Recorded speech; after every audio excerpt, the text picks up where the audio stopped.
Hello, world. Welcome to the 71st Climate Change Emergency Awareness Protest here in Gettysburg, Pennsylvania. As many of you know, I'm usually on a street corner in Gettysburg protesting, but due to the coronavirus, we're all relegated to our homes and not allowed to leave unless we're going to the grocery store or some other circumstance.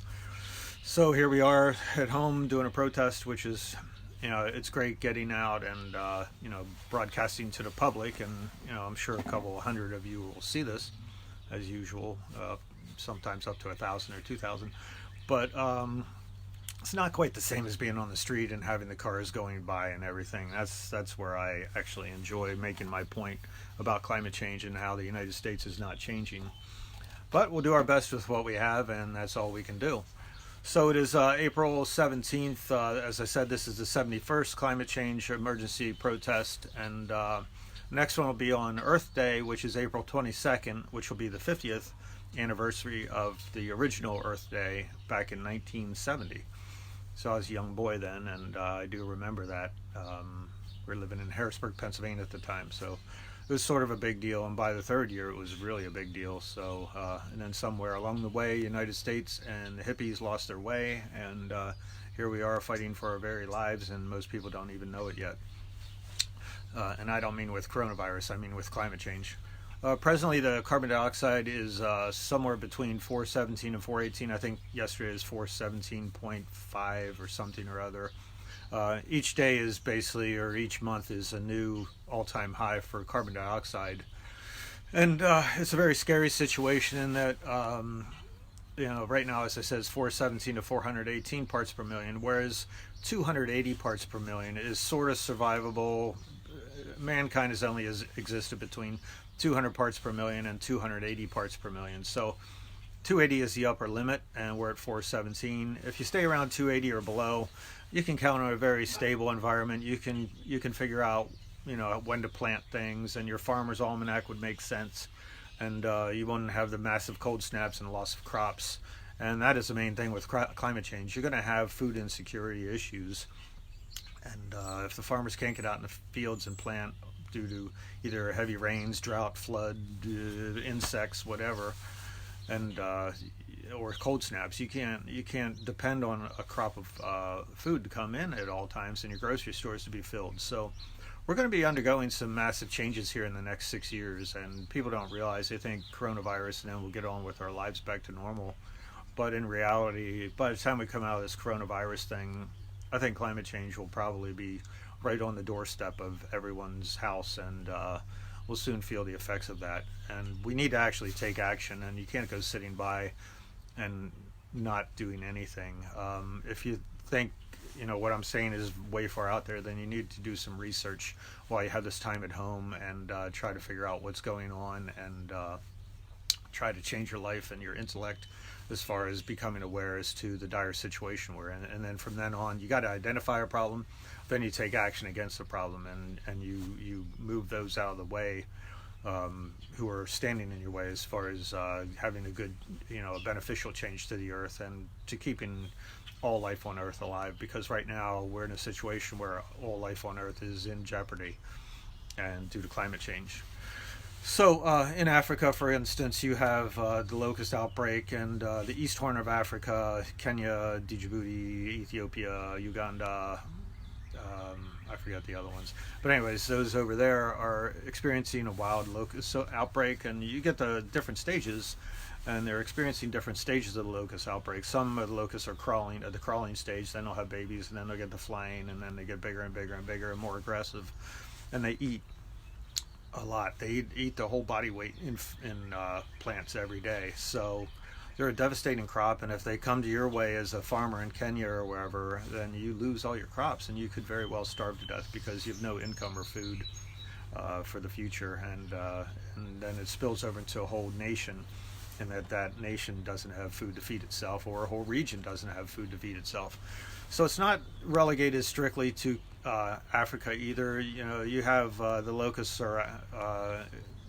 it originated in the Middle East, I think it was around Saudi Arabia, due to heavy rains in March of 2017 or 18. So it took this long to spread. It spread as far to the east as I think it's been to Iran, Iraq. They're experiencing it. Yemen, who can ill afford to have a locust outbreak. So it's not a good situation that way as well. Yemen is on starvation due to warfare. United States is supporting Saudi Arabia with weapons, and then the Saudis are choking off Yemen, who don't need choked off to begin with. But so they're choking them off, and they're starving there, and then you have a locust outbreak on top of that, and it's a really dire situation where millions of people could die, and the United States has blood on their hands with this one. But we could rectify the situation and change our ways, but right now we have a leader in charge who just does not want to do this. And this started under President Obama, who everyone thinks was some innocent in things, and actually this war against Yemen through the Saudi Arabians started with him. So the western United States is experiencing a mega drought now. Right this second, it's not as severe as it was, but the overall trend is towards severe drought that won't let up for years and years and years. Now, it could change over time, but I doubt it. It's supposedly the worst drought in 1,200 years, and you can ill afford that due to the large population in the West. So with the coronavirus virus outbreak in the West and throughout the United States, and as far as the mega drought goes, you farmers are teetering on the edge of stability on there. And luckily, we still have trade right now that you can bring in food. But if that changes, then the West could have a definite problem, and who knows what can happen from there. And if they experience an earthquake, it's going to be one bad situation. So we don't have a lot of safety net built into the United States or around the world. We're all interdependent on each other. And if one part of the system breaks down, we definitely feel it throughout the whole system. There is no peeing under the pool, as I always say, and we're all related to each other. And when you lose one strand of the safety net, the whole net becomes in jeopardy.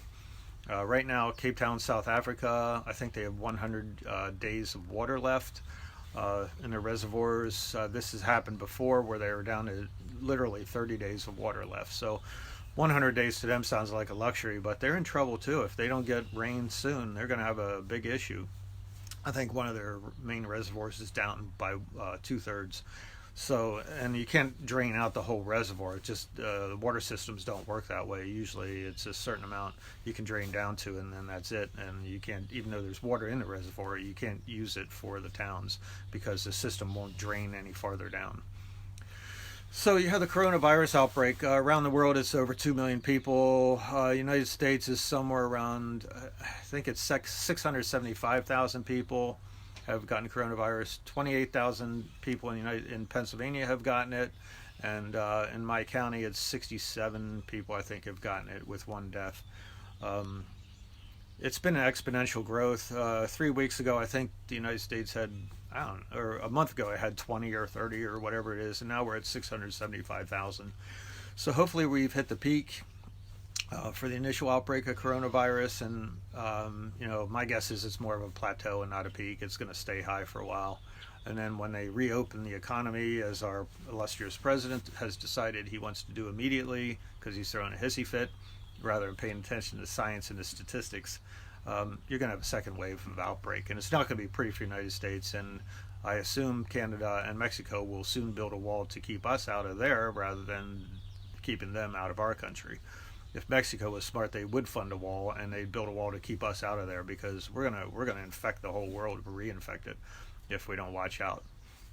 So this whole coronavirus thing is an opportunity to retool everything. It's a chance to rethink how we're using the environment and things we can do to make things better. And I'm going to talk about that on Earth Day on next Wednesday on the 22nd. But we really need to evaluate as to what's happening with our automobiles and our general outlook towards nature. And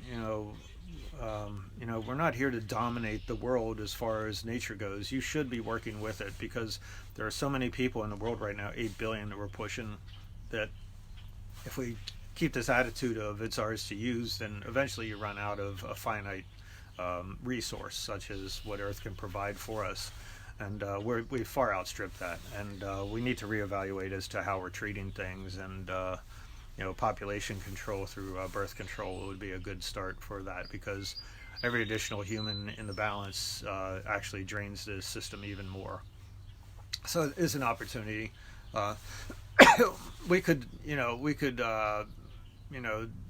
look at things also politically speaking, in that right now the United States at least feels that the tail wags. I look at it as a tail wagging the dog.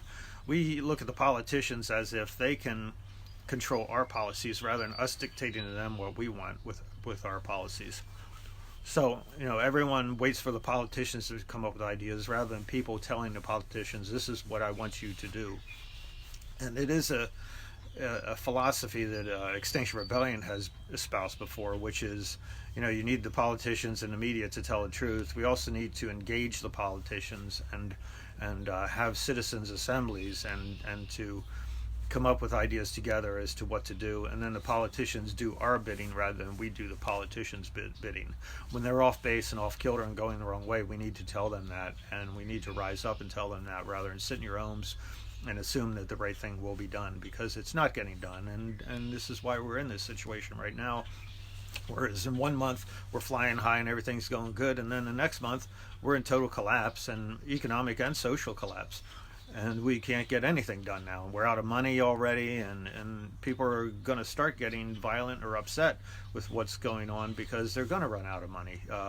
For example, the United States, they gave a corporate bailout. They gave a bailout for everyone, supposedly, but much of the money was geared towards the corporations. And rather than give it to the people and let them spend it and help the corporations out, they gave it to the corporations first and skipped right by the people. So we each person got $1,200, and that's supposed to last you up to 90 days. So that comes out to $2.50 an hour on a 40-hour work week. Nobody can live on that, and you can't pay your bills on that. So eventually people will run out of money. In Texas, for example, they had food lines. Cars were lined up several miles long to get food, and this will not persist. People won't continue to put up with that, because if you're in your car, you're spending money on gas waiting for food. So by the time you get to the food, you already spent the money you would have gotten in the amount of food you got on gas. So things are going to fall apart in a heck of a hurry if they don't get their program together, and the federal government start working for the people instead of working against the people. Stop having a business model and have a people-oriented model. So this is not a good situation, and it is a warm-up for climate change. And if this is how your government's going to behave towards you, you need to rethink about what is happening politically as far as climate change and coronavirus.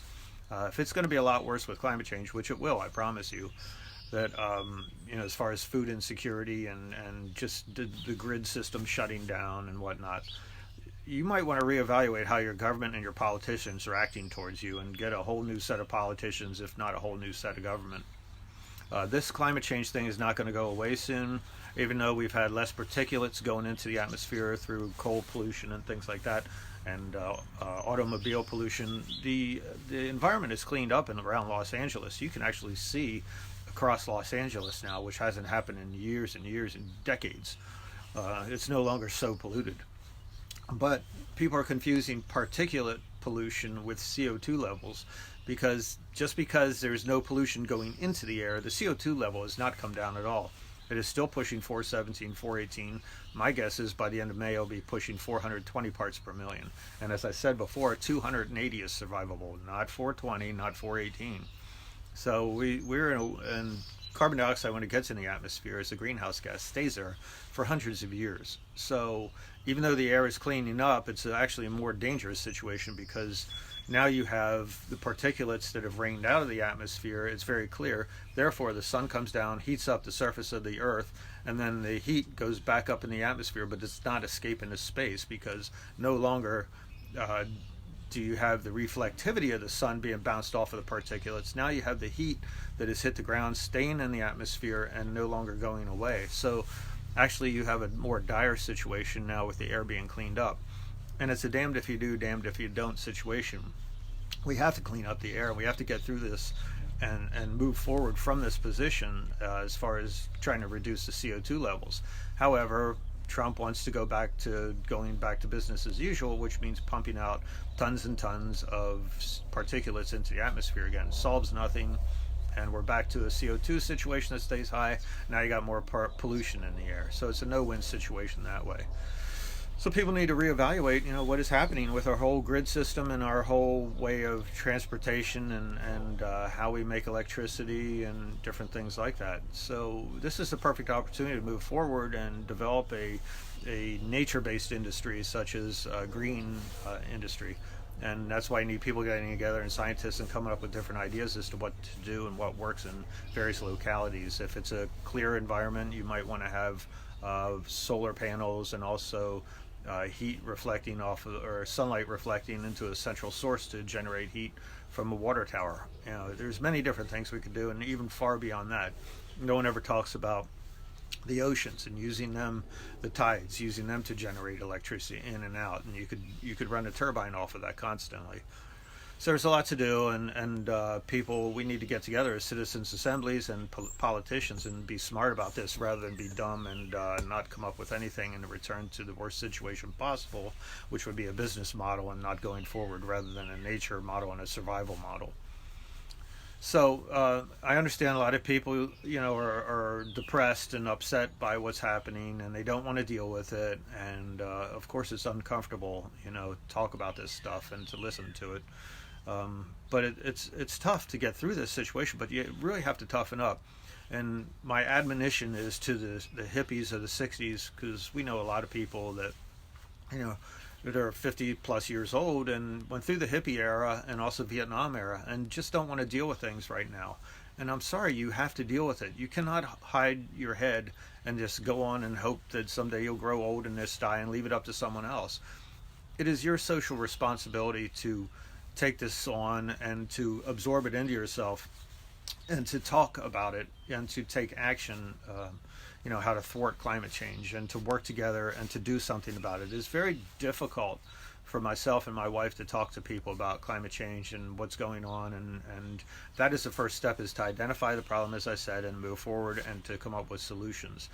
And when you're at a protest by yourself or with my wife, and that's it, 2 people, 4 people, whatever, and there are 100,000 people in Adams County, for example, it's just wrong. There are so many retirees that could be doing things, and there's so many school kids that could be turning out, parents, everyone. And right now it is a suicide move as to what's happening. It's not only, you're basically killing yourself, because this situation won't last long as far as climate change goes and the CO2, the heat catching up to the CO2. Heat is delayed by 10 years or 20 years, depending on which model you use, such as right now we're living in the year 2005, basically, and even though we're in the year 2020 as far as CO2 levels go. So eventually we're going to catch up to these horrendous levels of CO2, and the heat will catch up. It's going to be a very bad situation as far as the environment goes and the climate in general as far as growing crops. So what I'm saying is that people need to grow up and wake up and take this on the chin. You're going to have sleepless nights and be very upset, but you got to get through this and work together and try to come up with solutions. This is what happened in Vietnam. No one knew how to stop the war machine and do what else. But eventually the college kids started protesting, and they became very irate. And then they started talking to their parents about how bad the situation is, and do you really want to send me half around the world to fight for a cause that I don't even know why I'm fighting these people? I had no truck with them, no problem with them, and yet we're sent to Vietnam to kill people. Does that seem right to you, Mom and Dad? And I'm going to come home in a box. Will you be very proud of me then? And it's not a good situation, in that, are you willing to sit home, watch your children, look across the table at your children or the kids playing on the street, and go, I'm willing to sit back, do nothing, and watch them die a horrendous death as a Mad Max situation? Because right now you can get a glimmer as to where we're headed with this thing. And when you don't have food or able to pay your bills or anything like that, it's going to end up being very, very ugly. So the question is, do you want to commit suicide to yourself and murder all the kids, or do you want to actually get out there and do something? So I choose to do something every week. I'd like to do something every day if people were involved, but no one seems to want to do it. So stick my neck out once a week and look like a fool. But eventually you will come to realize that what is happening here in these types of talks or protests is what you should have been doing all along. And I wish people would grow a pair and just get out and do something. Because if you stand for nothing, you will fall for anything, okay? That's where your politicians are leading you right now. They want to keep going along as is, business as usual, no model change, and they want to keep giving their friends lots and lots of money and tax breaks. Eventually they will see the error of their ways too, because you can't hide. There's nowhere to hide on earth. You can dig your bunkers and everything else, but if you think that's living, I don't think it would be. I think that's more like a tomb, and that's where you're going to live out the rest of your life, however short or long that is. Let's see. Right now you got politicians running the United States, and you have a Joe Biden or a Donald Trump, and basically they're almost the same person. Trump is more in your face. You'll know he'll come at you and do something horrendous to you. His actions are much more egregious than Biden's would be, but at the end all it's the same result. Both have probably met a war never met a war they didn't like. They might change their mind later on, but initially they're all about war. You can have bad economic deals. You had NAFTA with Biden, and you have the tariffs with Trump, with China. You have tax breaks to the very rich. Biden was in Congress. He authorized these tax breaks for the very rich people. He was part of it. Trump is all about that. He'll tell you that that's what he's all about. You had under Barack Obama, where Joe Biden was the vice president, he keeps bragging about, well, Obama made the United States a #1 oil and gas producing nation in the whole world. We went from not the best, not the highest producer of oil and natural gas to #1 in the world. The United States is #1 in the world in oil and gas production. Now, come on. Is this what we want to leave as a legacy? We are responsible for killing everyone? I wouldn't think so. And then also, Trump is definitely not in favor of medical coverage for everyone, and neither is Biden. Biden believes in the Obama, which is supposedly the Affordable Care Act. The Affordable Care Act was very unaffordable. If you talk to anyone that was on lesser income, they couldn't afford to pay for their medical coverage.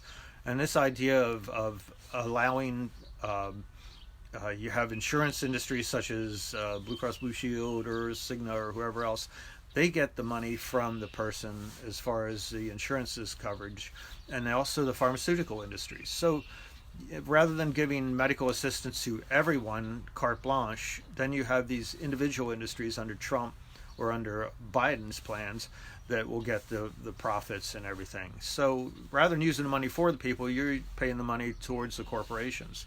So they're very linked that way. They're very similar. You had Standing Rock out in North Dakota, which was a pipeline that was some of the worst oil that could be produced, was authorized and allowed to occur under President Obama. He did nothing to stop the military or the police organizations from shooting rubber bullets and hurting people who were protesting. And then eventually, under Trump, I believe it's become a law that you cannot even protest such things. It's an act of terrorism.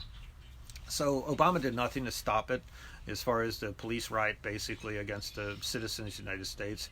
And Trump definitely would not stop that. He'd be all about business and pipelines. Now you got the auto industry, for example, under Obama, and I'm saying Obama because Biden keeps saying he's part of Obama's administration. He's very proud of that. Well, he's got to own this part. You had the auto industry. We had a recession back in 2008. You had the opportunity, Obama did, to put requirements on the auto industry to get a certain amount of gas mileage, and he did nothing. He just gave money to the auto industries, and they started right back up. We started producing massive amounts of SUVs and trucks, and they get 18 to 10 to 12 miles a gallon. And now recently, for Trump, on the other hand, he has now loosened up any requirements that states have put in law as far as requiring a certain amount of miles per gallon for autos. So the two aren't very different on many different things. You had the crime bill, the Clinton crime bill, which Biden was instrumental in constructing, where 1/3 of all black men or 1/2 of all black men are either in jail, on the way to jail, or had gotten out of jail. The prisons are overpopulated because the Clinton crime bill is 3 strikes and you're out. You do 3 crimes and you caught for different ones. Even if it's holding a joint, a marijuana joint, you're in there for life. Many people in jails right now are in jail because of no trials.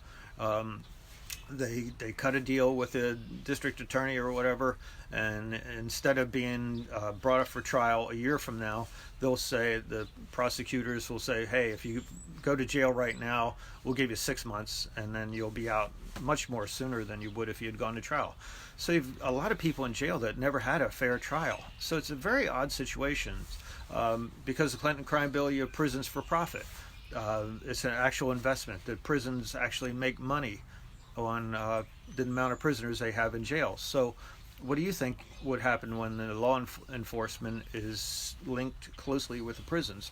What behooves them to put more people in jail so the prisons can make more money for their stockholders? And it's a prison for profit situation, which America by far has more prisoners in the world than anybody else.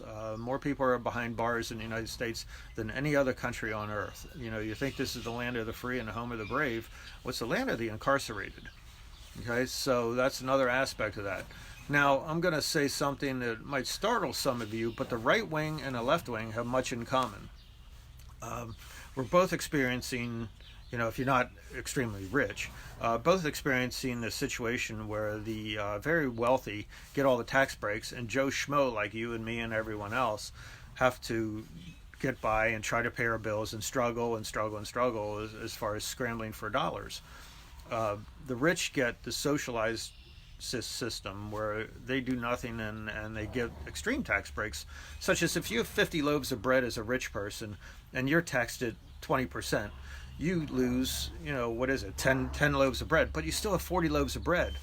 If you get taxed as a poor person and lose 20% of your income, if you have $1 and you get taxed 20%, you're down to 80 cents on the dollar, okay? That's all you have left. How are you going to buy food and groceries with 80 cents? Whereas a rich person, hey, hell, they could throw away 10 loaves of bread and they still have 40 loaves of bread left.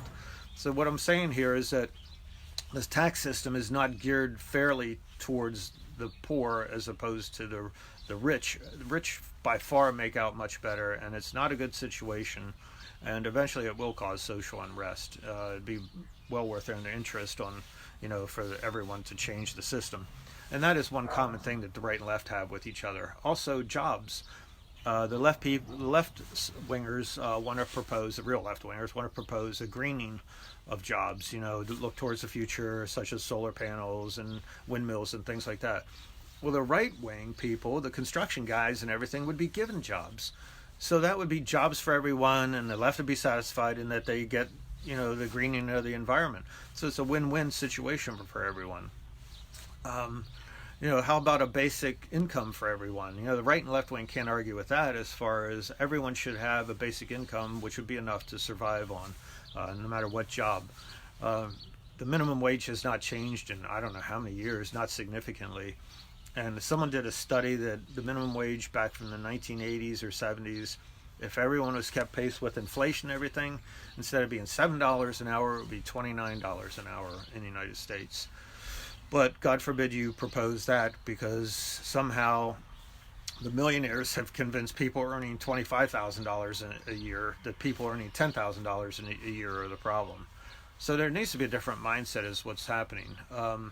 Medical coverage for all. What kind of person wouldn't want medical coverage for all? I mean, think about it. Right wing or left wing, you want your family to be taken care of. Yeah, it sounds really good, dogmatic to say, hey, I want to go and do whatever, leave me alone. But in reality, when push comes to shove, when your family member is sick, you're going to wish you had medical coverage. When a coronavirus happens and your family member gets sick, you wish you had medical coverage. So this kind of ludicrous situation where the very wealthy have convinced the very middle class or the very poor that it's not in their best interest to have medical coverage is actually totally convoluted thinking.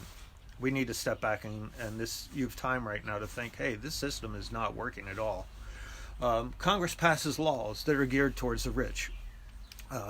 They will tilt the table if you're playing pool, and the table's so tilted that it's not a fair game no matter what you play. You can shoot the best shot in the world towards the corner, and you're not going to make it unless you're very wealthy.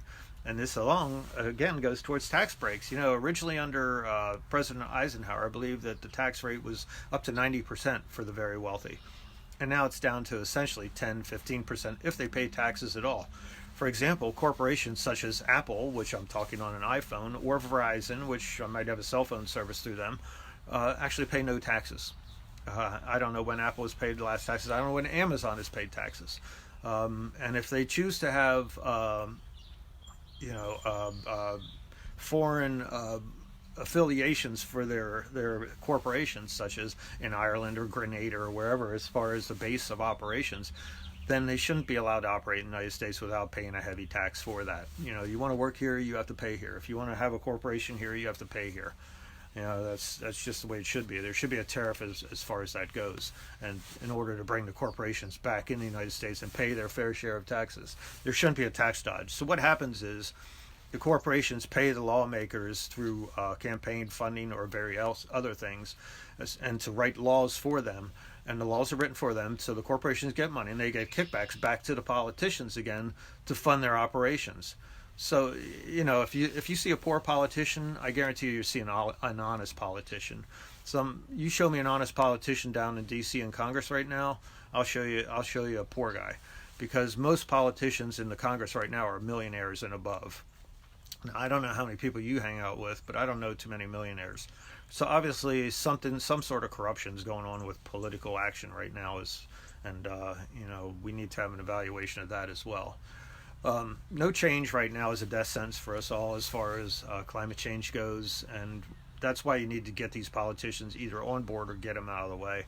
Vote them out, throw them out, do whatever you need to do. But right now, we're in the middle of a death sentence. This coronavirus, as I said, is an indication as to which way we're going right now. You have an opportunity to get on social media, do things like I'm doing, or post your outrage or your thoughts as to what you think should be done. And I guarantee you the right-wingers and the left-wingers really aren't that far apart. If both sides would get out of their dogmatic position and believing their party is the right party. Because I guarantee you, neither the Democrats or Republicans love you. Okay, they're not on your side.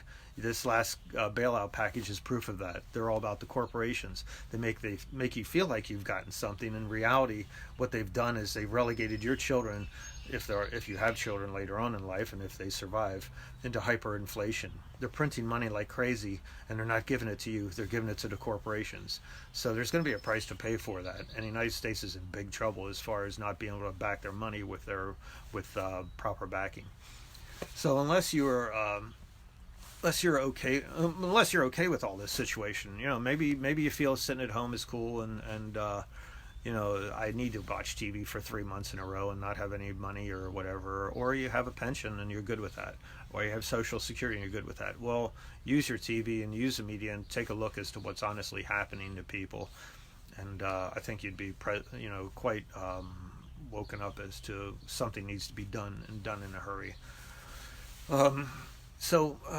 With climate change, we need to get on board and get things done. This situation that's coming is going to be much worse than the coronavirus, and I hope people wake up and weren't too bored with this talk and, realize that, the situation right now is not the one you want to have, and you probably want to start evaluating as to which direction you want to go. And, whether your politician is right-wing, left-wing, has green face or whatever, you need to really look at them and see their past and not their lip service as to what they say they're going to do. All these guys and girls, ladies, have some sort of history. And you need to look at them as to what their history was of what they had done in the past. And most likely they will not change what they do. They'll tell you they're going to fight for you, but they're not fighting for you. You believe that all you want, but you look at their actions, which speak louder than their words, and quit listening to what they're saying and actually see what they're doing, and you'll see a big difference in the two. So think about who you're voting for. I understand everyone has their own little game going on as far as Democrat or Republican or Green Party or blah, blah, blah. But you need to look at the person and see who actually is going to allow your children to live beyond the next 20 years. And I think you're going to be surprised as to, when you look into the records of all of them, as to, maybe they're just not the person you want in charge. So next talk is Earth Day on the 22nd. It'll be the 50th anniversary of that, and I will talk in a more positive way as to directions we can go. And, I'm looking forward to Earth Day. I was looking forward to it protesting out in the open, but evidently we're going to be in these houses and, relegated to home protests for a good while. So thanks for bearing with me. Hopefully many of you are listening, and I'll catch you on Wednesday, not Friday. Catch you on Wednesday, and that'll be the 72nd climate change emergency protest. Thank you. See you later. Bye.